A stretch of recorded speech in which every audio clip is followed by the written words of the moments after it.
साथियों, जय किसान।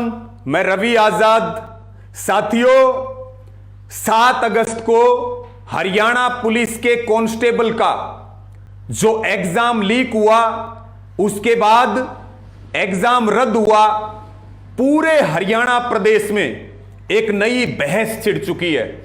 मीडिया में डिबेट्स हो रही हैं। और साथियों, पहले नायब तहसीलदार का, फिर ग्राम सचिव का और अब पुलिस कांस्टेबल का पेपर लीक होना और रद्द होना सरकार की नीयत और नीति के ऊपर और एचएससी बोर्ड की कार्य प्रणाली के ऊपर पूरी तरह से सवालिया निशान खड़े कर दिए।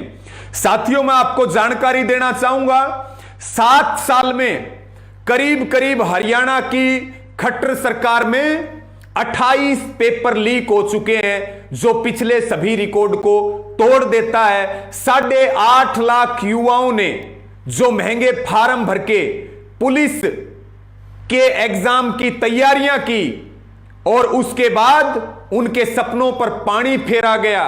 साथियों, यह वही सरकार है जिसने पिछली सरकार की गलत नीतियों को, भर्ती प्रक्रियाओं के मुद्दे को भुना करके सत्ता हासिल की। लेकिन आज इनका भी वही हाल हो चुका है हरियाणा की बीजेपी जेजेपी सरकार का, जो पिछली सरकारों का हाल था। तो फिर इनमें और उनमें फर्क क्या हुआ? साथियों, मुख्यमंत्री कहते हुए नहीं थकते कि हमने बगैर पर्ची के, बगैर खर्ची के नौकरियां देना शुरू किया है।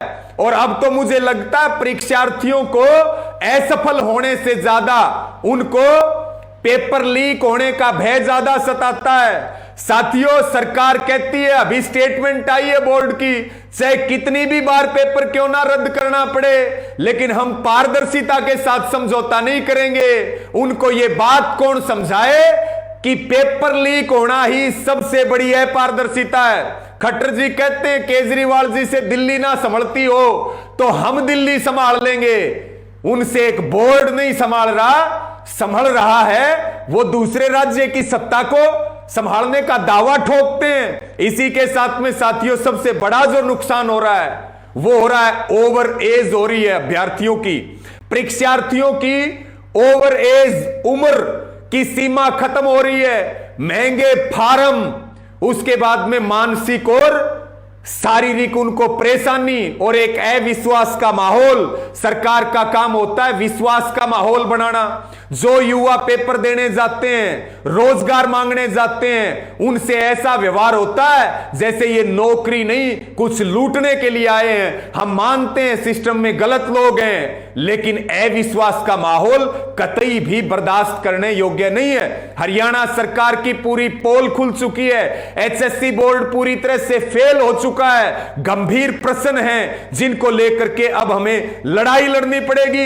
एक बड़ा मुद्दा यह भी है, युवा जो बेरोजगार लोग हैं, जिनको सरकार बार बार लीक, रद्द और रिजल्ट आउट नहीं हो रहे हैं, हाई कोर्ट में अटके हुए हैं, कोर्ट केसेस चल रहे हैं, गलत रास्ते पर जा रहे हैं, आत्महत्या जैसे कदम उठा रहे हैं। साथियों, इसी के साथ में पिछले जो पेपर लीक हुए, गिरफ्तारियां हुई, एफआईआर हुई, क्या किसी एक को भी सजा हुई? और पेपर लीक होते हैं क्या बगैर किसी अधिकारी या पॉलिटिकल लिंक के कारण पेपर लीक हो सकते हैं? सीधे तौर पर सरकार भी इसमें कहीं ना कहीं जिम्मेदार होती है। इसी के साथ में साथियों, कौन प्रभावित नहीं हो रहा? जाट, नॉन जाट, वैश्य समाज, ब्राह्मण समाज, किसान परिवार, अहीरवाड़, बागड़ी, देशवाड़ी, सबके सब जो सरकार की कारगुजारियां चल रही हैं, भर्ती प्रक्रिया के ऊपर जो सवाल खड़े हो रहे हैं, सब जातियों को, सब वर्गों को, सब युवाओं को बड़ा नुकसान हो रहा है। साथियों, ये कोई पॉलिटिकल मुद्दा नहीं है, ये आपके भविष्य का मुद्दा है। सरकार युवाओं के भविष्य को चौपट कर रही है, उनके सपनों के ऊपर पानी फेर रही है, उनके भविष्य के साथ खिलवाड़ हो रहा है। ये रोजी रोटी और पेट का सवाल है। ये महंगी कोचिंग, दिन रात तैयारी करने वाले हमारे वो भाई बहन जो मायूस हैं, उदास हैं, जिनके आगे अब अंधेरा छाया हुआ है कि आखिर करें तो करें क्या। मेरा साथियों निवेदन है, 6-7 जो हमें समझ आती हैं कि 6-7 मांगे तुरंत हरियाणा सरकार को माननी चाहिए। हरियाणा सरकार से अपील और प्रार्थना भी है, बड़े बड़े दावे मत कीजिए, कार्रवाई भी कीजिए। एक पहले नंबर पे साथियों, हरियाणा सरकार एक श्वेत पत्र जारी करे नौकरियों पे। पिछले पेपर जो लीक हुए, एफआईआर हुई, गिरफ्तारियां हुई, उनकी जांच कहां तक पहुंची। दूसरी बात साथियों, सेंटर को लेके, एग्जाम सेंटर को लेके हरियाणा सरकार पॉलिसी बनाए। तीसरी बात, हरियाणा सरकार सभी डिपार्टमेंट वाइज, कैटेगरी वाइज कितनी सीटें वैकेंट हैं उनकी डिटेल लेकर के एचएससी उनका कैलेंडर जारी करे, भर्ती प्रक्रिया शुरू करे। इसके साथ में साथियों चौथे नंबर पे हाई कोर्ट के रिटायर्ड जज की निगरानी में पेपर लीक मामले की जांच कमेटी बना करके दोषियों के ऊपर कड़ी कार्रवाई की जाए।